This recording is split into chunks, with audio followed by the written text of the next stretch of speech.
Obviously, I don't need to explain much why this guy's a super tank. He has the most health a Techno can, barring like tank max health related mods.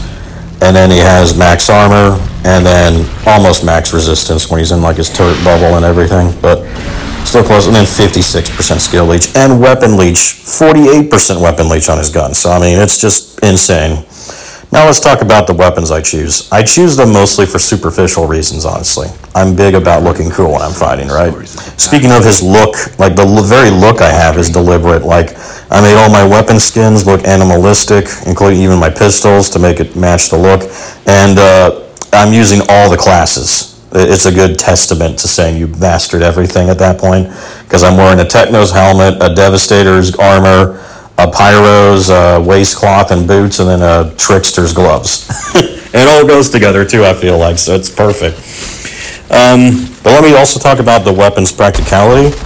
I mean, my shotgun is obvious. It's the best crowd clear that you can possibly make. Like, and remember, I am not firepower, I'm not an anomaly power build, I'm a pure tank build. So you have to think of what are the best mods I can use to do the most damage as just a pure tank. And I think mine are the best solution. Obviously, moaning winds, radiation splash, clip combustion, activate on one weapon, make that my pistol. I still need a gun that can do single target damage, as that's what I'm about to use here, my Death Ray, Claymore Torrent, and Ultimate Storm Whip secondary, because those three mods do the most single target damage. If you're not, again, like they do the most single target damage as just raw base damage mods out there. Not even more than the crit related mods, by the way, but I hate getting crits and I'm not a crit build, so that's also why I use them.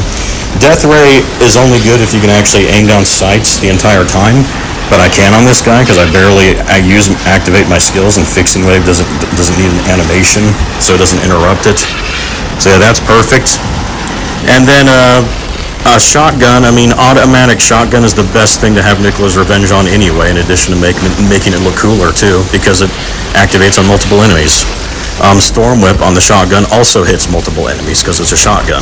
And then it's just ultimate, like, lightning gun that way. And then also keep in mind I'm an infinite ammo build, so that's why I could do stuff like that.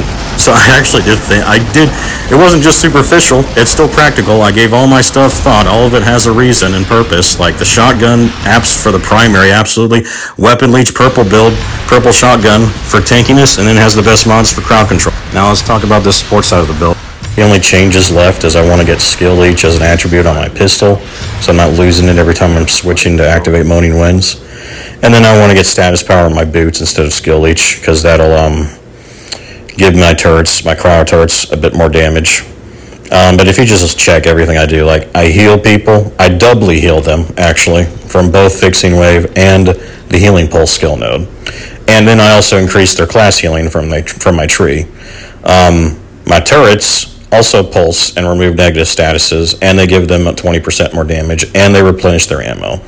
Then my healing skill replenishes their ammo, and it gives them armor, and it gives them resistance. And it lets them unleash a toxic sludge that also heals them even more from skill leech if they have skill leech on their build.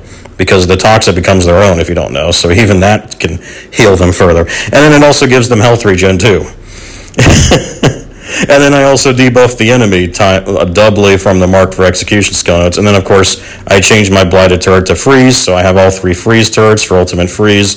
And then of course we can't forget the mod turrets with benefits, the little bubble shield they have. So if they're in that shield bubble, they get another resistance buff, and they get another decrease, another pulse taking away negative statuses, so they double up on negative statuses taken away.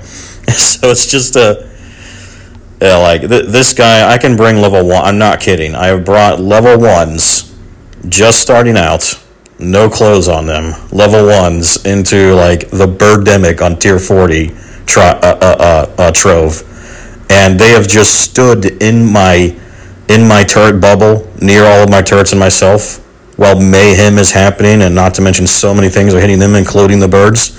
And I mean, I'm not saying they don't instantly die sometimes, because again, they're just level 1. Sometimes you're just going to instant die from stuff. But I have brought them through sometimes completely unscathed. In fact, I'd say at least half the time they don't even die once. Or maybe they die once but not a second time, meaning that they don't ever need a revive because they always have their self-revive. In any event, this guy also is just a super tank too, and just still does good damage.